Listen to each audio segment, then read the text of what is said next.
my dear friend and I, Caitlin, are writing a book.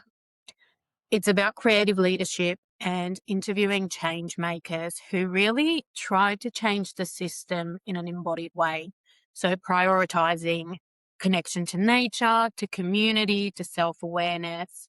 And when we talk about creative leadership, we can unpack this with you, but what we're talking about is people who are being innovative. So it's not all of us being artists or whatever it is. It's about new ways of being and doing. I'm just going to delve right in, Dan. What does leadership mean to you, and how has that meaning changed over time? Yeah. The immediate piece that comes up there is around self-leadership, and it brings me to a little exercise that I was doing with people when I was taking them on the Arctic Leadership Program. This was pre-COVID, where uh, we would run through all of the scenarios and get people to write down all of the scenarios where and examples of leadership that they see in the world, right? And they would write, I see leadership in the way that maybe my boss leads the company, or I see leadership in, the way that some nations are being led in the world, or I see leadership when people fight for what they truly believe in. And they had written down all of these examples of leadership. And I would say nine times out of 10, if not more, they didn't write down themselves as an example of leadership.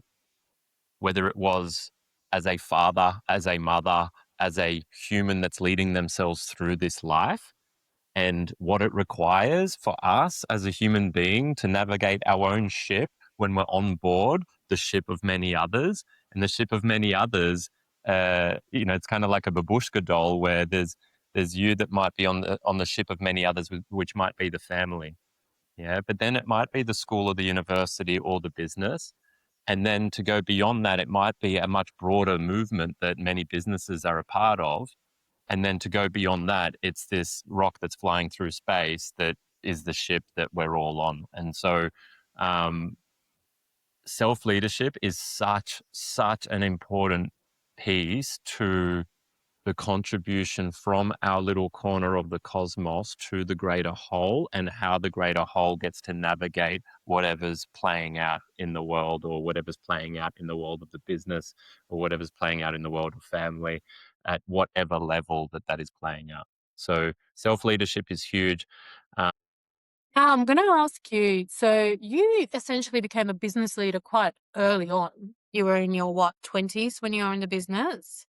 yeah, How has 23. that shifted 23? How has that shifted for you over time? Did you always have the same mindset, or where did you begin? Yeah, good question. Yeah, self-leadership was always a priority for me, but it has evolved and matured in a very big way. Mm. And how I worked with other humans and the expectations that I had held of other humans, therefore myself, have shifted and evolved, in the sense that I think at an immature level of leadership, I would hold these huge expectations of others. Um, but it wasn't until a little later that I had realized that the reason the reason I was holding those expectations of others was because I was holding myself to those expectations, and that's not necessarily fair. Yeah. And so I went on there was a phase of my life where I dropped all expectations and let everyone be as they were and myself be as I am. And then I've come back full circle to reclaim this, what can be a heavily loaded word or a not so comfortable word of expectation, having an expectation of someone. And I've come into a more right relationship with that word, that, yeah, it's okay to have expectation in relationship with another or a group of humans. Um, it's just to not expect of others the exact same thing I'm expecting of myself. It is just incredibly unrealistic. And I think that is the source of a huge amount of frustration, annoyance, cost to personal health, mental health, emotional health for many business owners and leaders. Um, but I think with the maturity in leadership, and it doesn't necessarily matter what age that's at, we get to hold our own expectations of ourselves as distinctly separate and potentially different to the expectations of others, and that is healthy and fair, but doesn't have to necessarily be equal. And in order to do that, what are, you know, we're all perfect, but we're all evolving and changing. What are some things that you are currently questioning or unlearning in your own leadership now? Mm.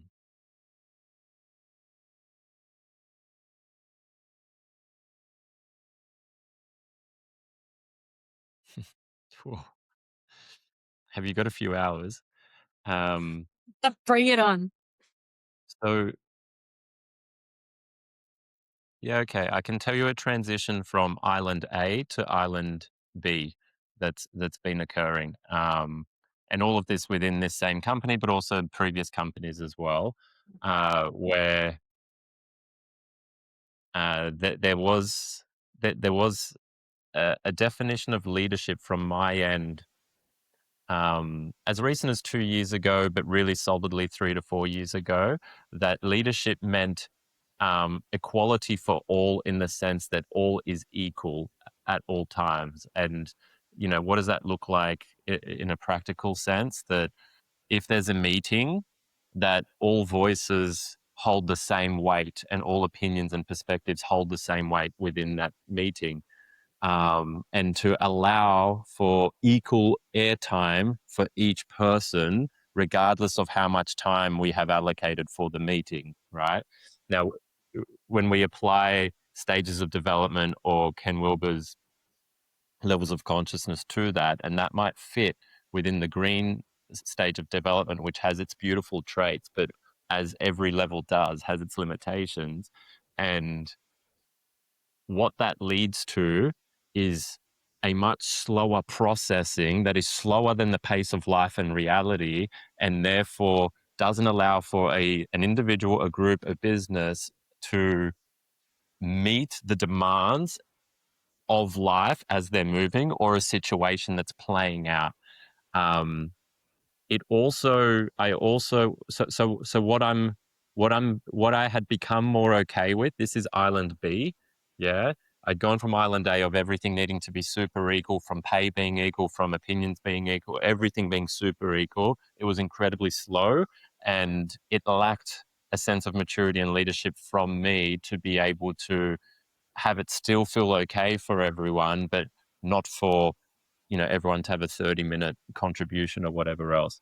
But it was also around pay. And so now the leadership that I'm allowing to come from me and through me is an okayness. There was this Mr. Nice Guy versus you could turn that into Mr. Kind Guy. And, the willingness to disappoint, but not disappoint as a result of an ill behavior, because I'll always want to correct an ill behavior from my end, but disappoint someone being disappointed as a result of something that I could see that was clearly in the best interest of everyone, having taken as many perspectives in together, and for the business as a whole and for the individual parties, and using my capacity for perspective to be able to make that call was a sense, it is now a sense of leadership and a definition of leadership that I'm stepping into. So knowing that it's not going to be it, all decisions within a business and life will not have everyone come to 100% agreement. So an agreement to be at 80% agreement feels relatively healthy, give or take, feels relatively healthy within a group, within an organization, and within anything that people are trying to achieve moving forward. And yeah, being willing to say the things that are kind because they are more honest, rather than saying something to keep it nice between parties, which will keep the peace in the short term, but will be incredibly detrimental to the relationship, but also the business in the long term. So yeah, really leaning into that in a big way. And I guess my process in that, whilst a lot of this work can be around, caring for others, the consideration of others and so on, for me, it has been about starting to value my own self as well, so that I can start to give from a cup that is overflowing with fullness, which benefits everyone around me, rather than me falling into a long-term state of resentment and as a result of my lack of communication or capacity to communicate something that was uncomfortable, or a fear of disturbing short-term peace and relationship.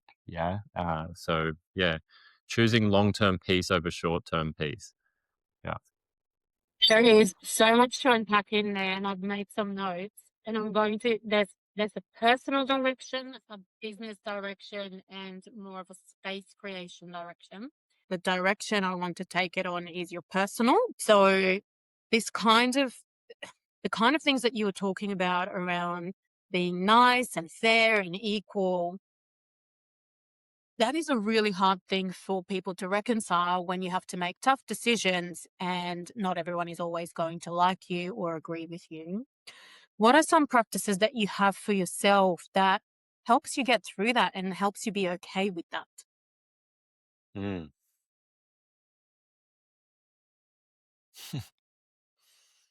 Yeah. Okay. So there's there's a couple things, maybe processes or questions or reminders that I bring in for myself at the level of my thoughts, and then also at the level of the body. If I start with at the level of the thoughts, I remind myself that it couldn't possibly be possible for everybody on this planet to like me.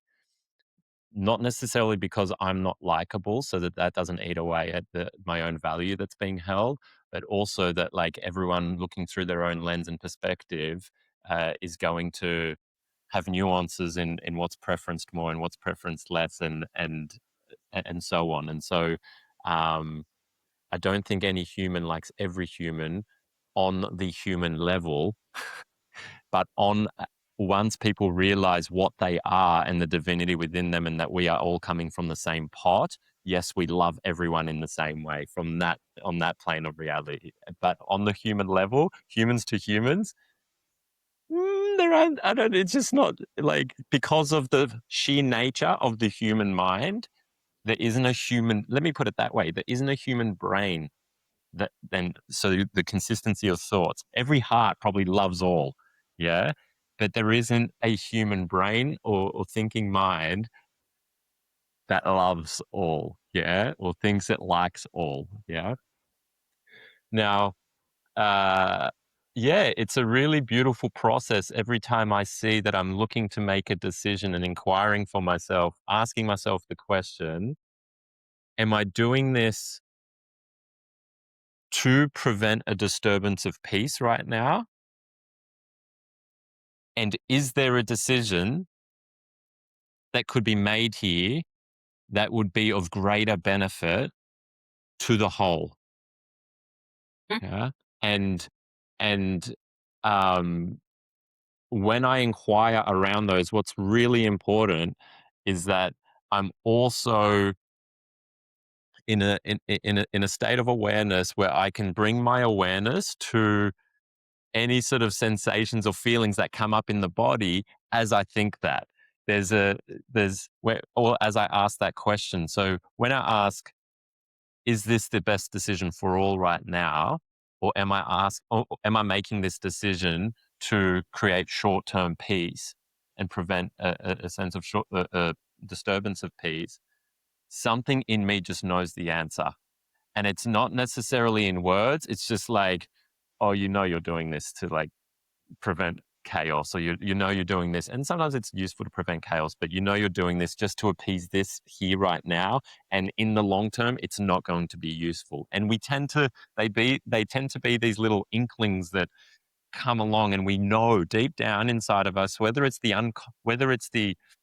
subconscious mind rather than the unconscious, whether it's the subconscious mind, something's just letting us know, it's seeing a pattern recognition that it would be better for us to do X, Y, Z, but yet a different decision is being made just to keep short-term peace. Yeah. And sometimes the short-term peace actually does align with the betterment of all in the long term as well. So it's not like they're always on separate pages. And that's a really useful point, because otherwise we can really fear making decisions for the betterment of all in the long run, because it feels like we always have to disturb short-term peace on behalf of that. Not true either. Yeah. Do you want some more practices there, or do you have another No, I question? want to I want to delve into this one. Where do you so for me personally, I have always trusted my instinct, but in the business sense, in a workplace, people don't always appreciate that. People want to know the facts that you're basing any recommendation on or whatever. How have you learned to Mm, trust what I would say is instinct, and where do you know it in your body? When something's not mm, right or something's right, where do you know it? yeah.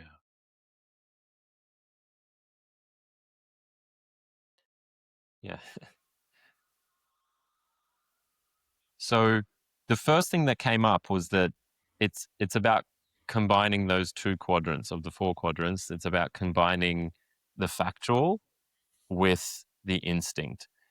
If there's the instinct that truly it's just not right, it's just not a right fit, mathematically, somewhere in the business, there will be a representation of that. There will be something, if it's true, there will be something most of the time. I'm going to say most to not say all, but most of the time, there will be evidence that will be pointing to that not being the right thing already. Yeah. Because when we get that instinct, the instinct is often based on an incredible capacity for pattern recognition of the subconscious mind, which means it's picked up on something somewhere, but it's just our conscious mind doesn't have the capacity to maybe distill it into exactly why that's occurred. Yeah. Um, and Yeah. and in some cases, there's just like a gut intuitive, and particularly in the feminine, a woman's capacity for intuition, for the most part, is stronger than a man's capacity for intuition, just generally speaking. And I'm generalizing there. Yeah. And so, like, for that to be trusted a whole heap more in the workspace and in all of the navigation of all of the world's happenings at the moment, will only do good because it hasn't been engaged enough. The intuition of the feminine has not been engaged enough to this point for obvious reasons and repression and so on. And so I'm not bringing in man better than woman, woman better than man, but it's been so repressed that like we need to embrace that so much more and really give it power and a stance and so on. But again, not at the expense of man, because there's so much that together can get done so well. Um, yeah. And there was a question there around, was it where in the body I feel it, Mhm. or There was. yeah, it almost always tends to be, again, just underneath the sternum, the whoa. I'll keep going. I know you there.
This system hates Welcome, me. Anna. Oh my God. I have done many other interviews, and this is the first interview where it's been me. Um, some more things that popped up. Yeah. So, uh, whilst whilst whilst many businesses because I know that you were saying in business and leadership, it's often factual that's wanted and factual information so that we can make decisions based on that. Yeah, that's true, and it's a way that a lot of businesses do run where it's only factual, but also there's a lot of businesses, and not just any businesses, some of the most successful businesses on the planet and the leaders within those businesses that are 100% making decisions based on gut. They're like, I'm going to go with this one. And they're doing it at the highest level, but they're not throwing the numbers out. They're not throwing the baby out with the bathwater. So it's all there, and like when it's all been assessed, and that's that which has needed to be assessed without needing to paralysis by analysis. That which needs to be assessed has been assessed. We feel like we have all of the relevant information, and then we land at a point where sometimes it requires a this way or that way, an intuitive piece, and this feels right, maybe by one person or a group of people within the organization. Let's go down this path. Let's do this. And so I do feel that intuition is being engaged by both men and women already. And it just might not be called intuition, but maybe, trusting your gut. And Mhm. where that can be found, it'll be different for different people. I would say where you can just notice and bring awareness to without trying to generate it artificially is either underneath, sort of in the center, underneath your sternum, where your rib cage, where you turns into your belly, kind of thing. So that there's a tiny little feeling that comes online there, or between the eyebrows, where it's just kind of you're almost seeing it, and it's an intuitive sense through sight of your mind's eye or your intuitive eye, where it's just, I've just got a gut feeling, or I'm just seeing it, that this could be amazing. You hear people talk about how they can see that going down this path is going to be the best path we can do at this point in time, and the best decision we can make at this point in time. Can we go back to you? Yep. So, this is a question that I find quite interesting, touching on the masculine and the feminine, right? If we think about your upbringing up, I would potentially stereotype it as quite a masculine, traditional bringing up, right? And you tell me if that's wrong in a minute when you talk. But so it would have been really easy. So you started off in sports, etc. Again, traditionally quite a masculine environment. How have you, over time, come to reconcile the masculine and the feminine within yourself? And what recommendations do you have for men who are, let's say, in quite traditional organizations that want to shift their ways into a more healthy balance, but don't know what to do? And how does that Mm. turn up for you in your work and leadership? Mm. First thing's to recognize that feminine energy, it does not belong to uh, the gender of a woman.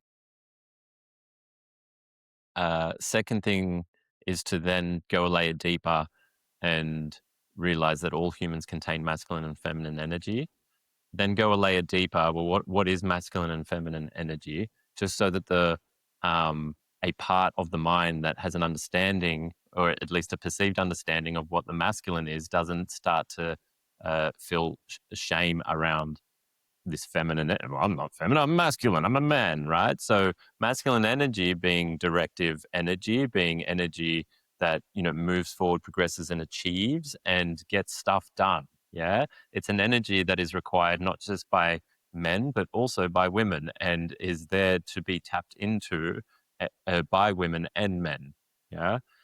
Men also contain feminine energy, and feminine energy is one that is more open, more receptive, more nurturing. And that is so necessary for a man that is leading the way of family or business, to be able to, in different ways, nurture the team, nurture the family, the children, to be held either physically, maybe we, don't go down that path in the organization because we can start to cross lines there, but in the organization, it's to really hold oneself in a way that the team feels held by one's groundedness in a situation that can feel wobbly otherwise for the whole team, or chaotic otherwise for the whole team. And just that regulation in one's own nervous system can allow for a co-regulation in the entire group, in the entire organization, in the entire community. And then taking that to the personal within that family, for the family to feel that they're held by by this energy. Now, there's nurturing, which is like an offering up and like a holding of the family, but there's also a masculine version to that.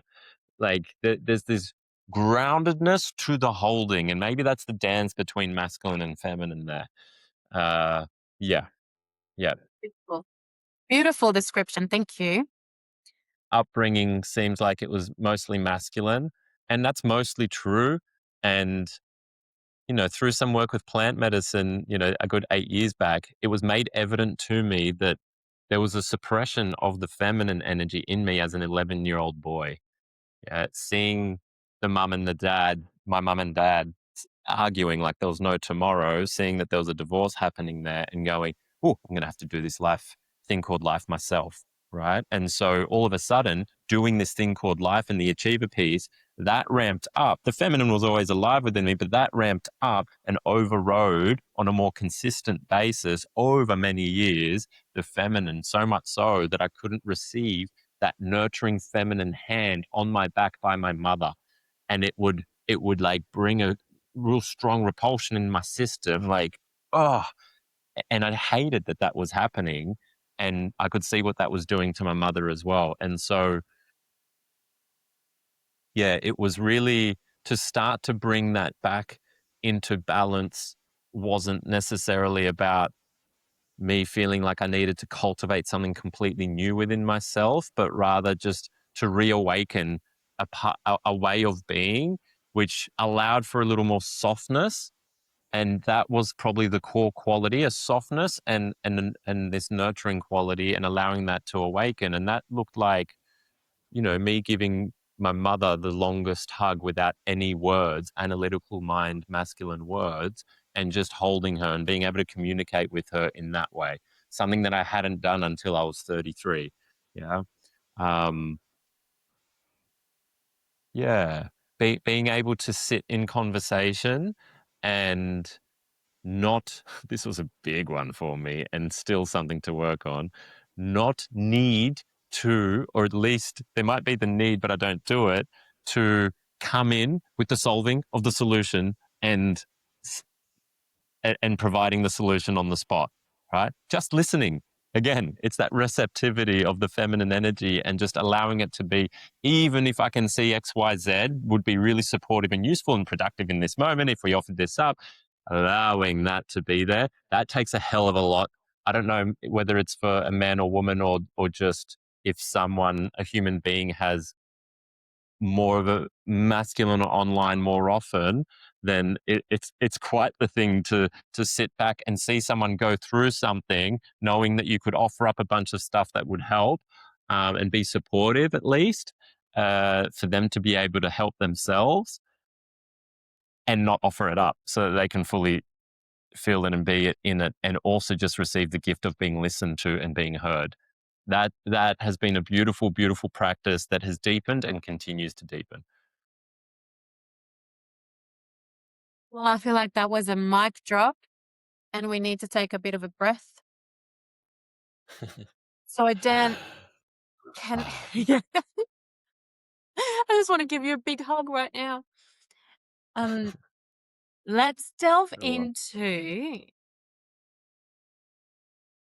I want to go more into that and not working out, hearing from you about how you have cultivated that, because everything that you have spoken to until now, and especially now, makes you a creative leader. And this is why we're interviewing you. What do you, and the kind of skills about listening, nurturing, all of these skills is what allows people to unlock new opportunities, new ways of being. If you think about your everyday, what do you do to unleash your creativity so that you are turning up as a better version of yourself in your workplace as a business owner and as a leader? To realize myself as creative, to realize myself as a creator, creating the created. So that realization, so it's quite funny that, the one of the core principles of this book is the creative leader, because that word is something, being creative isn't something that I'd necessarily connected to, maybe as a man that held masculine in overdrive. Potentially that was the reason. I don't know. But it wasn't until like truly connecting with that space, and it's continued on since then, between Christmas and New Year's last year, in the middle of a breathwork session, FBI breathwork session, laying there, and just this realization that was beyond the mind, that allowed in a sense of creativity, that I am creative. My mum took me to a sketch school when I was 8 years old, yeah, to do drawing and so on. I have no memory of what happened afterwards. What I do know is that I didn't continue at the sketch school. I don't know if something happened, and I might actually ask my mum, but I think that might have something to do with me feeling like I'm not creative, right? I always felt like I could copy the sketch or look at something and draw it. It wasn't amazing. And if you ask me to take a paintbrush right now, I'm not going to have a whole heap of confidence that I'm going to create something that would be deemed as creative. But I started to realize that creativity is everywhere. And actually, Sarah, one of the first awakenings of this was Sarah, ex-partner, but still business partner. Um, she ran a workshop called Creation Ex Nihilo, creating out of nothing. And in that workshop, the penny that dropped for me was, holy shit, we are all creators. All as human beings, without trying, every single movement that gets created is a creation. Every single word that gets spoken needed a form of creation for that to occur, for that word to come through. There was a whole process of creation that came out of nothing into a word. Every single business, every single human has been created. Every single business is a creation. Every single team meeting, every single project, like spreadsheet, the creation of a spreadsheet, the creativity in a spreadsheet, which a lot of people find dull, and there is such beauty in that. And so all of a sudden, if all is creation, then we are all creative in our own way and in our own right. And I think that business is one of the most beautiful creations in our world and society as it is, because it provides opportunity for many to come together in a common cause to create a difference in society. That is one of the most beautiful creations that we can create. And it is art. It is an artistry. It is an art form, um, because there's an element of left hemisphere that's required for that, but there's also an element of right creative hemisphere, artistry, your own sort of intuitive sense for both men and women that's required for that. So, yeah, some of the most powerful businesses have really embraced their capacity as creative beings. Yeah. Mm. Tell me about that for you. What kind of role does joy and humor and Mm. imagination play in your leadership? Yeah. So I realized well, I've been on some journey in such a short period of time, whilst I feel like I've been doing this work for so long. But since that realization of, actually, I am creative, and business is creative, entrepreneurialism is creative. Uh,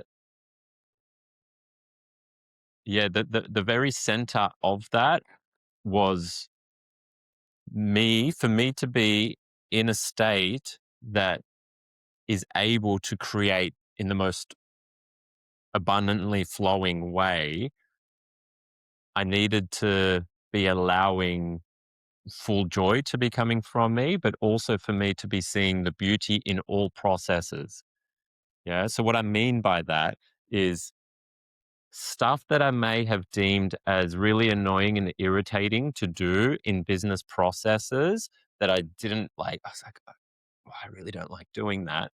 I started to see their beauty in their role in the process of the ultimate creation of the business and what we were doing and why we were doing what we were doing and the impact we were looking to have. And as soon as I connected their role in that, I could see their beauty in that. And therefore I was, um, that no longer played as a roadblock within my creative process in running a business. So really connecting beauty, joy, and there was a joy that came alive as soon as I saw the beauty in that and the role that it was playing in the creative process of what we were doing with business. Um, and yeah, I've kind of, whether you put this in the book or not, but I've been in a really random and spontaneous way with tea ceremonies, because when you receive in tea ceremony, essentially you come in, there's a tea master that's sitting there and they serve you 6 to 8 cups of tea that aren't fully full, just small, filling up, and you receive the first cup. And when I hold the cup, I'm holding it like this, and it would just, because you're sitting on the floor, it would sit down to, and I wasn't a chakra kind of guy, right? And I'm kind of playing around with it, but I'm just seeing some of the wisdom in it. I was holding it down there, like near the crutch, just like that. My palms were resting there. All of a sudden, I was like, "Oh, this feels very grounding." It's like I'm connecting with my base chakra, right? My base chakra that allows for stability and security, right? Base chakra, which also aligns with Maslow's hierarchy of needs. Yeah.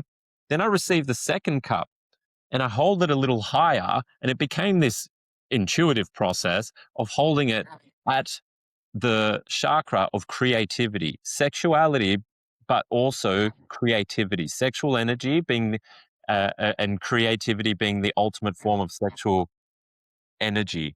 And the birth of a human is the ultimate creation. And we use that same energy. When we feel that energy, it isn't necessarily all about needing to make love with a human being, but also to make love with the creative process of anything that we're looking to bring into the world, a human or a business or a positive, beautiful impact in the world. And so I'll be tapping into that, and I've been tapping into that and just connecting with that sense of like that creativity in life. And then I received the third cup, and I'm holding it at that point just beneath the sternum.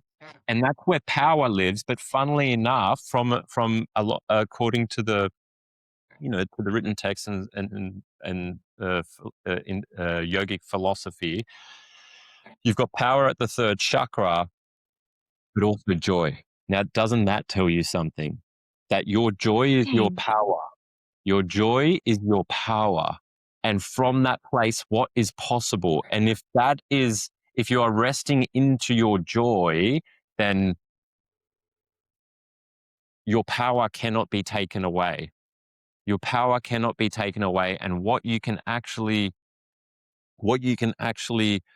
create from that space of joy and therefore power, is incredible. Yeah. So, and that's not anything anyone can touch if we realize that resides within us, rather than power or joy being something that we only receive from out there into here. That our inner state is the cause, and our outer world, the external world, the state of the business, is the echo of our inner state. And I believe that leaders within the business, even though everyone is a leader within the business, but the people that might be like really stewarding the ship, the capacity of the entire business is fully determined by the capacity of that steward, of that leader, to be able to. Sorry, no, where was I going? It was related to the piece around, oh yeah, inner state the outer echo is reflective of the inner state. Yeah. And so that means that what the business looks like often, whether it's just the one leader or a group of leaders, is reflective. It's only an echo of the state of these leaders. And it cannot go beyond that until the state of these leaders internally shifts. It cannot go beyond that. Just not possible. But where most people find themselves interacting with life and business is that I need to change the outside. And once the outside changes, then my Mhm. inner state will be the echo. That the outside is the cause and my inner state is the echo. That the outside is the reason for how I'm feeling on the inside. And we know that when it comes to healthy responsibility and, a conscious leadership commitment of radical responsibility, but healthy responsibility, not over responsibility, not under responsibility, we want to start to go from it happening to us, that it's out there that's causing this echo in here, to it happening from us, that it's the state in here that's causing the echo out there, to it happening through us, that it's the overall maybe state of the entire organization that's causing the echo out there. Yeah. And based on that, what do you hope that people who work with you feel in your presence through your leadership? Yeah. So possibility. So they see possibility, because possibility is not a feeling, but they see possibility, and um, they start to an expansion starts to happen within their being, within their sensory being, their body, the nervous system, and also visually and in the way that they're thinking, that mind opens up and body opens up to a limitless possibility. Yeah. And that is probably the ultimate piece, that it would be the ultimate hope and wish that that I can support others to be able to support themselves in being able to see that for themselves and for a business and for society. And yeah, that our deepest well-intentioned desires are possible are possible. I'll keep it there. Yeah. Honoring your time, I'm going to ask you one last question that builds on everything you've just said. And that question is, what kind of world are you trying to make?